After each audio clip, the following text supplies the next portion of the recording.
আজকে একদম মেঘের উপরে নিয়ে যেয়ে দেখাবো আপনাদেরকে। আপনারা শুধু যারা বলেন যে ক্যাপকাট দিয়ে ইউজ করছেন ভাই, ক্যাপকাট দিয়ে ড্রোন এত উপরে ওঠে না। আসলে ড্রোন 1000 মিটার উপরে ওঠে। এটা হচ্ছে DJI-R3S।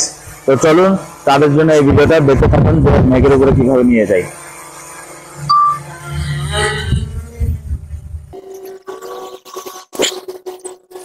পুরো ভিডিওটা দেখবেন আপনারা যারা বলেন যে ক্যাপকাট দিয়ে এডিট করা ভাই, ক্যাপকাট দিয়ে এডিট করা। মেঘের উপর তুলতে আবার ক্যাপকাট দিয়ে এডিট করে ভাই। আপনার এখন বাজে হচ্ছে 7:30। 7:30 সময় মেঘ এমনিতে নিচে থাকে। আপনার সকালবেলায় উঠে কেউ ভিডিও বানায় না, কেউ দেয় না, সেজন্য আপনারা বিশ্বাস করে না। আপনাদের একবার লাইভে ভিডিও করে আজকে দেখাবো যে আসলে মেঘ রিয়েল নাকি ফেক। ক্যাপকাটে সম্ভব নয় এভাবে। আপনি আকাশে সিনাই দিতে পারেন, আপনি নিচে দাঁড়িয়ে আছেন, আকাশে বাতাস উঠতেছে, সেটা সিনাই দিতে পারেন, কিন্তু মেঘের উপরে নিচ থেকে কিভাবে দেখতে পারেন? আপনি নিচে মেঘ কিভাবে দেখতে পারেন? আপনি সম্ভব নাকি? আপনি যারা বলেন ফেক ফেক ক্যাপকাটের এডিট, তাদের জন্য এই ভিডিওটা পুরোটা দেখবেন। অলরেডি মেঘের কাছাকাছি চলে গেছি আমি।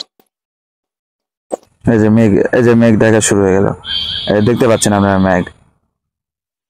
আপনাদেরকে একদম রিয়েলি দেখাবো। আপনাদের স্ক্রিন রেকর্ডিং এবং আমার ড্রোনের ভিডিও একদম সরাসরি দেখাবো।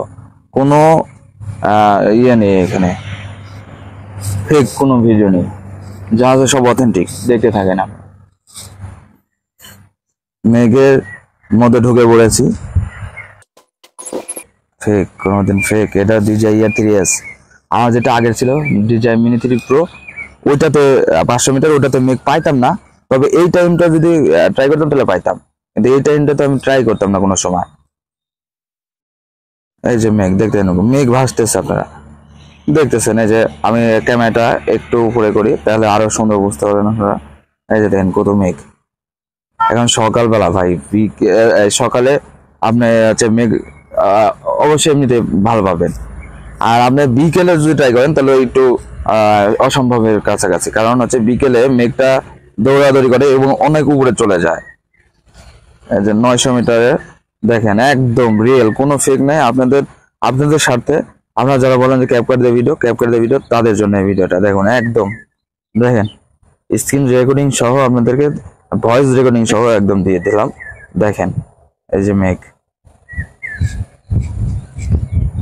দেখেন। আর কি দেখতে চান বলেন ভাই?